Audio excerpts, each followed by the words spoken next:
So Canon released the R6 Mark II, and straight away when it was released, I sold my R6. The reasoning is pretty simple. I used it for 2 years professionally. I didn't lose actually any money by selling it, considering that I rented it a few times, I used it professionally, and at the end I was probably in a profit. Actually, I was for sure in profit. For me, that was a really logical decision to do. But now for a lot of people there is a question. Should I sell the R6 and buy the R6 Mark II? And in this video I'm going to share my thoughts about it. First of all, I want to say I was really pleased with the R6. It was my backup camera, second camera, like a big camera for video, and in some cases even my main camera. 20 megapixels is something that a lot of people didn't like regarding photography. For me it was perfect, considering for a lot of use cases you don't need more. Basically you need them only in two situations, where there is needed heavy cropping or where you are like printing large, and that is also discussable, considering not many people print large, and now there is a lot of software that allows you to upscale the image for those occasions. And maybe third reason, when you need to crop the image to different aspect ratios. Now for those situations I have the R5, and in some cases I just upscale the image for the R6 with the feature enhance in the Adobe programs, which worked pretty well. There is one video where I'm testing that feature, and now it's probably a tad better with new updates. So regarding photography, I think there is not much to complain about the R6. I really like the files coming out of it. The sensor that it has is the one in the 1DX Mark III, which is really incredible and expensive camera. I think a lot of people cannot complain about the capabilities regarding photography of the R6. Now the only problems that you could have regarding the R6 is if you are a hybrid shooter like me and you do a lot of video. Now if you're like video only shooter, then I don't see a point buying a photo camera, I mean hybrid camera for those things. You should just straight away go for some cinema camera. But for us that are doing both, the R6 was actually rather capable. The only problem with it was the record limit of 30 minutes. Not many compressions, but I don't mind the IPB. For a lot of things that are going online, IPB is just fine, especially if you're owning a new Mac computer, then it's really easy to edit. I never had problems with overheating.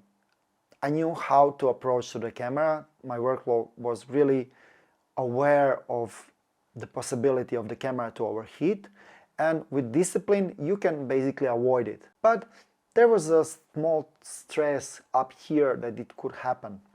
I found like that the disciplined approach to filming can resolve a lot of situations that build up to camera overheating, so turning it off when you are not filming, specific settings. There is a lot of videos, I've done some regarding that, and also in some cases just recording externally to Ninja 5 or Ninja 5 Plus that I did in those situations where I was doing interviews, where I needed just the camera to roll, to not lose a moment. I was just filming externally, and that worked really well. Now the problem with the external recording is the connection. It has the micro HDMI, although it never broke for me. There is possibility, considering that it's a pretty flimsy connector. Even if it was like full HDMI, this is also not perfect, but it would be a tad better. So please, Canon, in the next cameras, bring us full HDMI or SDI, but I doubt that we're gonna get the SDI. I hate external recording. I like small setups for a lot of stuff that I do, because it makes me less stressed and I work much faster like that. And I know a lot of people that don't like external monitors, and they just prefer to have like a camera that is small and compact. And if I wanted to build the camera, I was able to, but I was not able to film handheld without any attachments for a long time. Now, the main reason why I went for the R6 Mark II is all the filming possibilities. So 4K up to 30 without the overheating, no record limit, 4K up to 60 without crop, that is all downscaled, so 4K all the way to 60 has a nice crisp image. That's the main reason. I needed that to be more relaxed. Now, additionally, I like the extra switch from photo to video. That will make my life easier when I do photos and videos It can shoot 1080 up to 180 frames, which is also useful in some cases. But there is few features that nobody's talking about, and they made me do that much easier. First of all, it has a new processor. So it has a DigiX processor like the R5 and R6, but it has a different version of that processor that is more capable. That's the reason why it manages to do much better video without the overheating, so better heat management because of the new processor.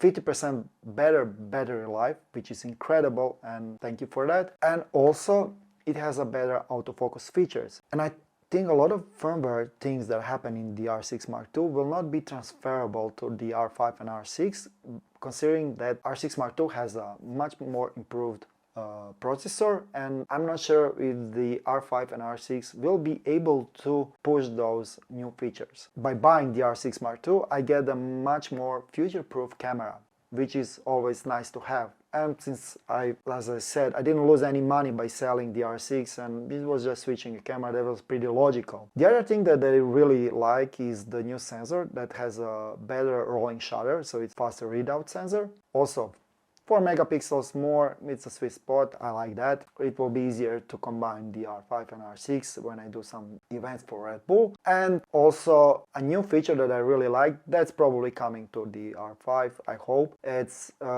grid overlay. While you're filming 16:9, you can have the overlay 9:6 framing. So it's gonna be easier to produce content for different aspect ratios.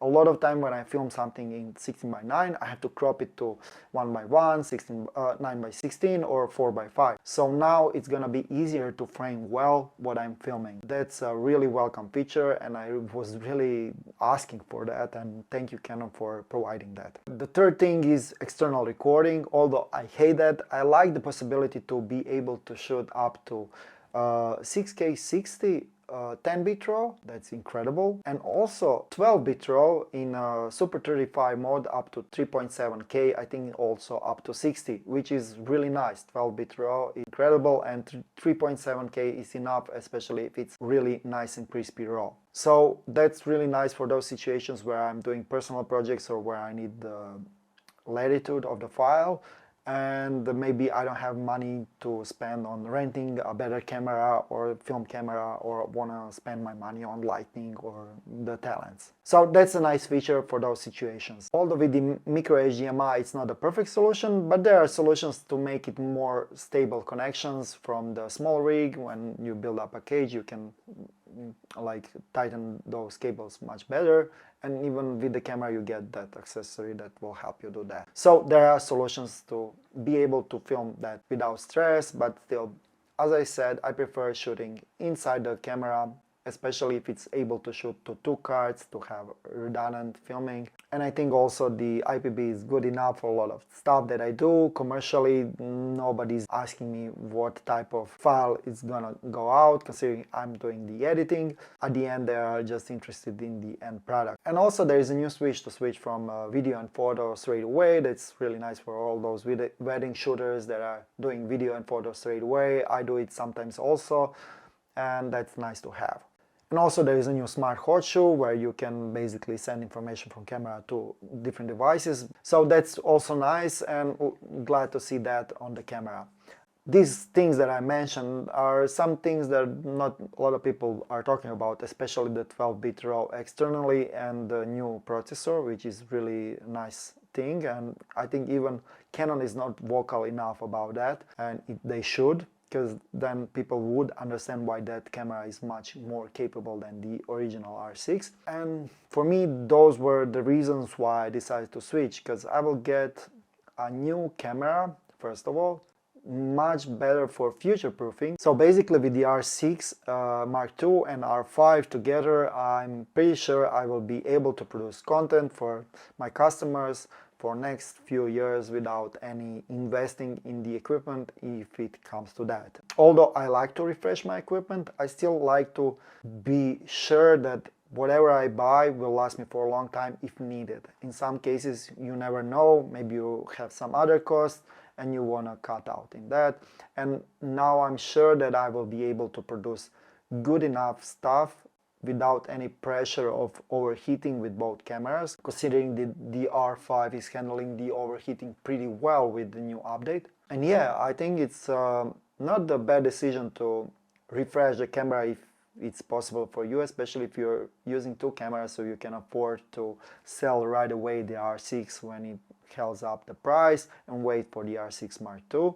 And for you that are thinking about the R6 or R6 Mark II, like I would say for a lot of people the R6 will be enough, and for the difference you can buy an additional lens. And it is still really good and capable camera and will be that for a long time, considering that for video 4K will not go away that soon, and 20 megapixels is enough for a lot of stuff, so no worries there. And if you can extend extra money, the R6 is much better, considering that the whole industry is going, if you're a commercial photographer or hybrid shooter, the whole industry is going more toward video. I think it's better to invest in something that is more capable regarding video. And I think the R6 is a really nice and really good camera. We will see when it arrives, when I test the files, but if it's image quality wise the same as the R6, I would right away be happy, but I presume it should be better. So I hope you like this rambling. I just wanted to share a few thoughts before the camera arrived, why I ordered it, and what to expect from my future content, considering that I'm gonna do few videos about the R6 Mark II when it arrives. Unfortunately, it will not arrive before my trip to New York. It would be really nice that it arrived so I could test it there. But yeah, I'm gonna use the R5 for that. This video is basically made for you to start the conversation down there on what you want me to test when it arrives, because I think it should arrive at the end of the month. Thank you for watching. If you watched till now, please leave a like, share and subscribe, because I'm gonna do a lot of videos about this R6 Mark II when it arrives, and I have a few videos in preparations about some lenses that I have. So yeah, I think there will be enough of content for you to stick around for a few more videos. See you in the next one. Bye!